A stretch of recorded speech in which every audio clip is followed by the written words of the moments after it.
Hey all the future assistant professors, welcome back to English for English by Pooja Singh.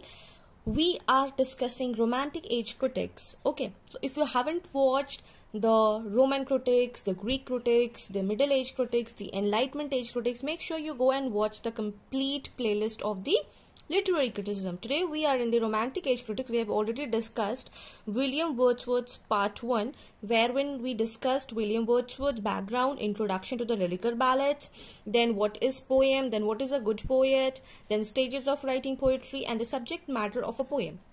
Today we are going to discuss what is diction in poetry. What does it means? Okay, so if you haven't watched the part 1, make sure you go and watch the part 1 series so that you can feel connected. Okay, so what is diction in poetry? So William Wordsworth had discusses this in very depth. He talks about what should be the use of language, what should be the choice of words, what is the figure of speech, and diction of the poetry or the prose. He says that diction of the poetry or prose is like of same kind. Okay, but he criticized the neoclassical poets. Why? Because he says that Alexander Pope, Dryden, they were using the artificial and unnatural language. So he did not like it. See, everybody in the whole world have its own taste and temperament. You might have heard this phrase like infinite times from my mouth, but yeah, this is the things that you have to accept it.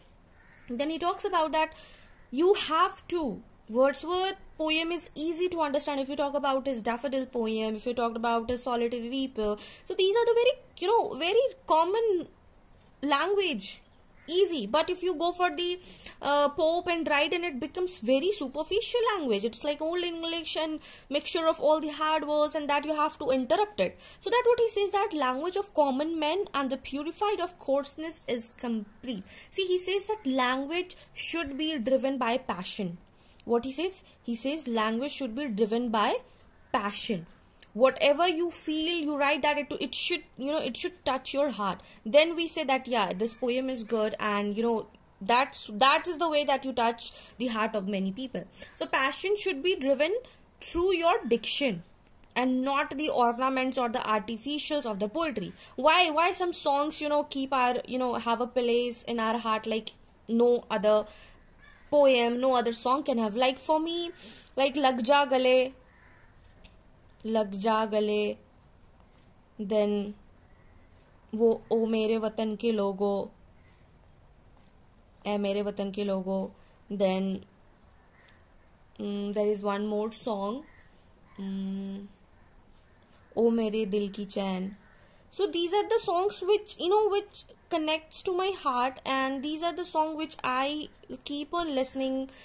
So these are because this is not very superficial or artificial. These have very common language, and that is why he says that poetry. What is poetry? It should sound like a real speech, not inflated, rhetoric, overburdened with the figures of speech. So that is why he focus. If you come across any questions in the diction and poetry, make sure you say that yes, use a rustic and humble situation. Keep your language normal day-to-day life about what is to give beauty to the language. Real source of poetic truth and beauty should be the expression of the usage. That's what he talks about in the diction in poetry. Then he talks about what is the function of poetry. Okay, what exactly is the function of poetry? He says that it is not just to give the pleasure, but also that what I just said, truth and beauty, that should give pleasure, but also the truth and should be the beauty there. Also whether your poetry is teaching something moral or philosophical. Okay, right, everyone. Like all the classical writers, they have talked about like Longinus, that we read in Longinus, Horace, classical writers, that yes, your poetry should teach and to delight.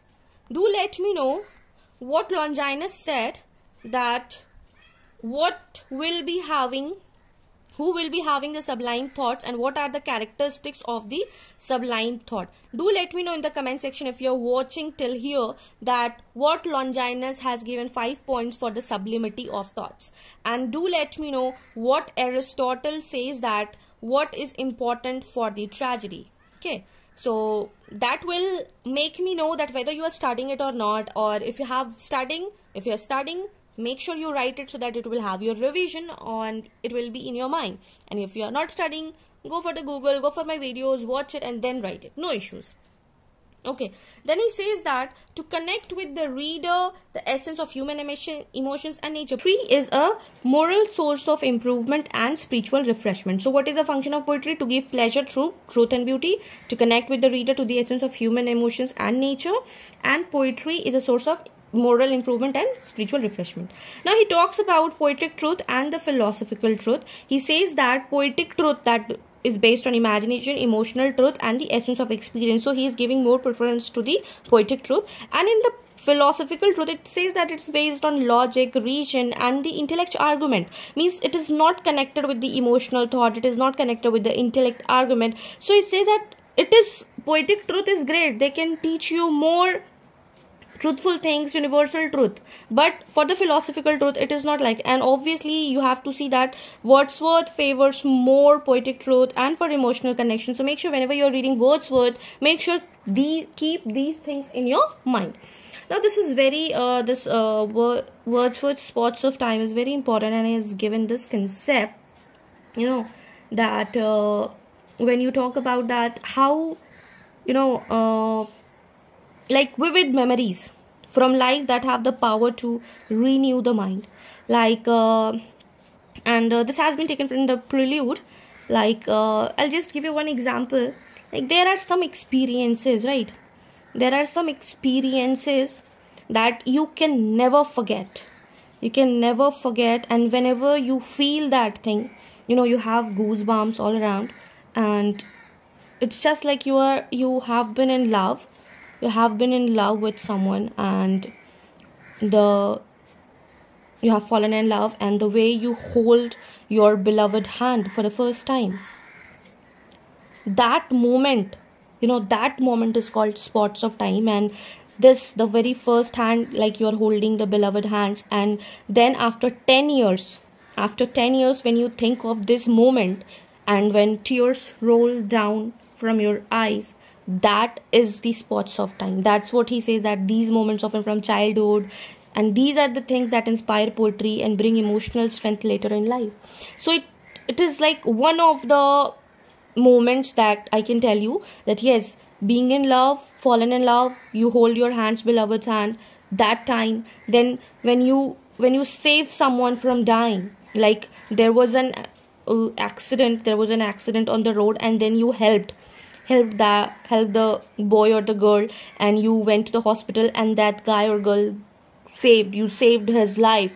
So that moment will be the spots of time. Like you have experienced it, that sensed heightness, that when life seems to be happen, and you know, that repairs your mind, that repairs your heart, and you know, time is compressed. Like it is, somebody says like yeah, it is a mystical ability to nourish us, but it is not mystical, it is not supernatural, it is nothing. It just, you know, feeling of being something inside, something important, like all thing, like we say, no, all the universe conspires to think like that. So these are the spots of time that Wordsworth has given a very beautiful concept. Like normal बात में बहुत बड़ी बातें बोल देना, there that is where true beauty lies. And that what I feel, that you know, you have to connect everything with nature and poetry and your life experiences. See, this is only one thing. Experience is the only one thing that, you know, separates from the crowd.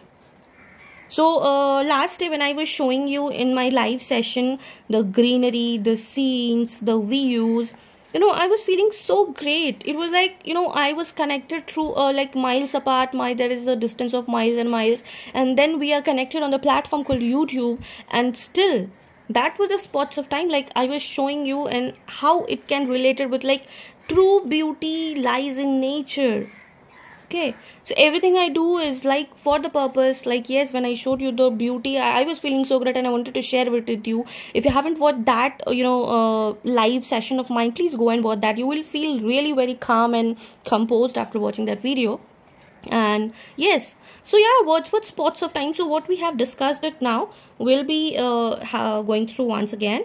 So yes, we discussed stages of poetry, subject matter, diction in poetry, function of poetry, poetic truth versus philosophical truth, Wordsworth, spots of time. So this was it. Now we'll be talking about the PYQ that has been asked from the William Wordsworth, who co-authored Lyrical Ballads with the Wordsworth. It is Samuel Taylor Coleridge.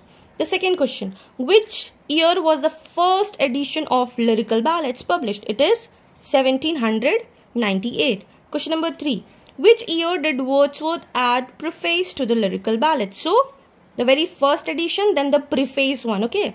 Make sure you read the question very, understanding way and in the depth way, otherwise you might get confused in the words only, okay? It is 1800. Question number 4. Complete the quote. Poetry is the overflow of powerful feeling, that is the spontaneous overflow. Okay. Question number 5. What is the Wordsworth famous phrase about poetic creation? It is the emotion that recollected in tranquility. Tranquility means peace. Okay. Then question number 6. What is the main subject matter in Wordsworth poetry according to the preface? It is the ordinary life and the humble rural people. Always remember, this is very important. You might get a lot of questions based on this. Question number 7.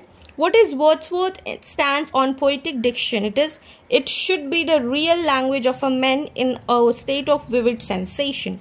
Question number 8. Which philosophical movement influenced Wordsworth thinking? It was the Romanticism and the Empiricism, that is a Lacanian influence. Question number 9. What is meant by spots of time Wordsworth in the prelude? So it is a significant remembered moment that provides spiritual nourishment. Okay, you can relate it with your life experiences. Question number 10. Wordsworth became Poet Laureate in which year? It is 1843. So this was it for this video. If you found this video helpful, do not forget to like, share with your friends, those who are preparing for UGC NET, and do not forget to subscribe to get all the UGC NET preparation content, and also do hype this video so it get reach to all the students who are preparing for it. And again, literary criticism is very important. If you haven't watched the complete series, go and watch it. Till then, keep learning, keep shining. Bye bye, take care.